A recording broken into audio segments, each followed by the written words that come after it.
আজও একা একা ডুকরে কেঁদে ওঠেন ৭৫ বছর বয়সী এই বৃদ্ধ, যার অবদান ভোলার নয় এই বাংলায়। অথচ তার দিকে কেউ বাড়িয়ে দেয়নি সাহায্যের হাত, কেউ মুছিয়ে দেয়নি চোখের জল।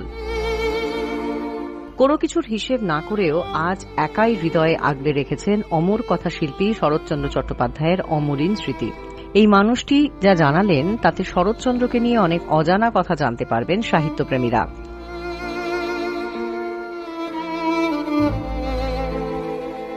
হাওড়া জেলার বাগনান থানার ডাকাবেরিয়া গ্রামের ৭৫ বছর বয়সের দুলাল মান্না গত ৬০ বছর যাবৎ বুক দিয়ে আগলে রেখেছেন অমর কথা শিল্পী শরৎচন্দ্র চট্টোপাধ্যায়ের সামতাবেরের বসতবাটিকে।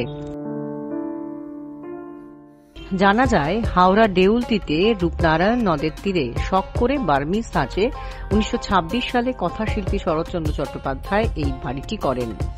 ১৯৩৮ সালে তিনি অসুস্থ হয়ে পড়লে তাকে কলকাতায় নিয়ে যাওয়া হয়। সেখান থেকে আর ফিরতে পারেননি তিনি। মৃত্যুর আগে পর্যন্ত এখানেই তার জীবনের শেষ ১০ বছর কাটে। তারও ১০ বছর পর জন্ম দুলাল বাবুর। যৌবনে এই বাড়িতে তিনি এসেছেন।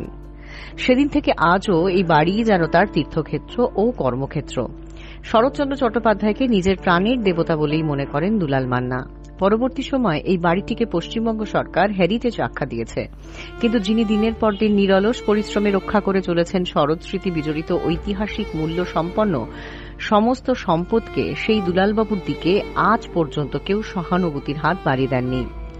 আজীবন তিনি তার অন্তরের ভালোবাসা দিয়ে নিজের হাতের ধুলো ঝেড়ে পরিষ্কার পরিচ্ছন্ন রাখেন শরৎচন্দ্রের ব্যবহৃত সামগ্রী। আবার সুদক্ষ গাইডের মতো পর্যটকদের কাছে তুলে ধরেন শরৎ স্মৃতির খুঁটিনাটি। দুলালবাবু একাধারে কেয়ারটেকার, কিউরেটর, গাইড, এমনকি বাগানের মালি, সেই সঙ্গে দ্বাররক্ষীও বটে। সামতাবেরে শরৎ সংগ্রহশালার তাকে সবেধন নীলমণি বলা চলে। তিনি এই শরৎ স্মৃতিকে বুক দিয়ে আগলে রাখার তাগিদে জীবনে সংসার ধর্মই করলেন না। কিভাবে চলে জীবন, কথা প্রসঙ্গে দুলাল মান্না জানালেন, শরৎচন্দ্র চট্টোপাধ্যায়ের প্রপৌত্র জয় চট্টোপাধ্যায় তাকে প্রতি মাসে কিছু করে টাকা দেন, আর যেসব পর্যটক এখানে আসেন তারা খুশি হয়ে তার হাতে কখনো কখনো কিছু টাকা দিয়ে থাকেন। এছাড়া তিনি অন্য কোথাও কোনো অর্থ পান না। আমি ৬০ বছর দেখাশোনা করছি।